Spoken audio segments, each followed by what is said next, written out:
ಮಾಜಿ ಮುಖ್ಯಮಂತ್ರಿ ದಿವಂಗತ ದೇವರಾಜ ಅರಸು ಅವರ ಕಾರ್ಯಕ್ರಮಗಳಿಂದ. ಇಂತಹ ಮಹಾನ್ ಚೇತನವನ್ನು ಸ್ಮರಿಸಿ ಗೌರವಿಸುವ ಕೆಲಸ ಹೆಚ್ಚು ಆಗಬೇಕಿದೆ ಎಂದು ಕ್ಷೇತ್ರ ಶಿಕ್ಷಣಾಧಿಕಾರಿ ನಾರಾಯಣ್ ತಿಳಿಸಿದ್ದಾರೆ. ಪಟ್ಟಣದ ಅರಸು ಭವನದಲ್ಲಿ ಮಂಗಳವಾರ ನಡೆದ ಡಿ ದೇವರಾಜ ಅರಸು ಅವರ 109ನೇ ಜನ್ಮದಿನಾಚರಣೆ ಸಮಾರಂಭವನ್ನು ಉದ್ಘಾಟಿಸಿ ಮಾತನಾಡಿದ ಅವರು, ಇದುವರೆಗೂ ಹಲವು ಮಂದಿ ರಾಜ್ಯದ ಕಾರ್ಯನಿರ್ವಹಿಸಿದ್ದಾರೆ.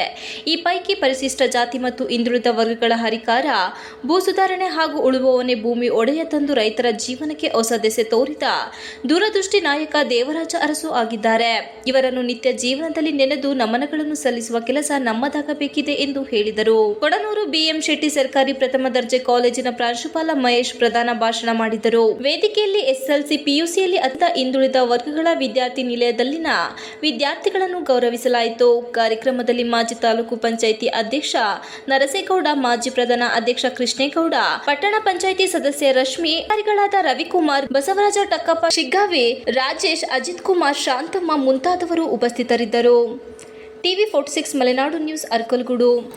ಈ ಸಮಾಜಕ್ಕೆ ಬೆಳಕಾದಂತಹವರು, ಅದರಲ್ಲೂ ಬಹಳ ಮುಖ್ಯವಾಗಿ ಭೂ ಸುಧಾರಣೆಯಲ್ಲಿ ಅತ್ಯಂತ ಅಪರೂಪದ ಕಾರ್ಯಕ್ರಮಗಳನ್ನು ಮಾಡಿ ಸುದೀರ್ಘವಾಗಿ ಒಂದು ಮುಖ್ಯಮಂತ್ರಿ ಹುದ್ದೆಯಲ್ಲಿ ಅಪಾರವಾದಂತಹ ಕನಸುಗಳನ್ನು ಕಂಡು ನಾಡನ್ನ ಮುನ್ನಡೆಸಿದವರು.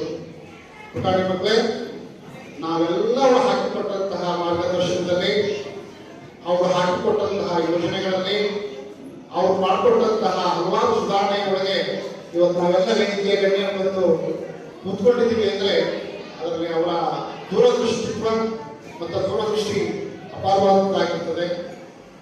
ಅವರ ಈ ಒಂದು ಮಾರ್ಗದರ್ಶನದೊಳಗೆ ನಾವೆಲ್ಲರೂ ಈ ನಾಡನ್ನು ಮತ್ತೊಮ್ಮೆ ಕಟ್ಟಿ ಒಂದು ಸದೃಢವಾದಂತಹ ನಾಡನ್ನಾಗಿ ಮಾಡುವಂತಹ ಪ್ರಯತ್ನ ನಮ್ಮ ಹಿಂದೆಲ್ಲರೂ ಆಗಲಿ ಅಂತ ಹೇಳಿ ಆಶಿಸಿ ಮತ್ತೊಮ್ಮೆ 109ನೇ ಡಿ ದೇವರಾಜ ಅರಸು ಅವರ ಜನ್ಮದಿನಾಚರಣೆಯ ಶುಭಾಶಯವನ್ನು ತಮಗೆಲ್ಲ ತಿಳಿಸಿ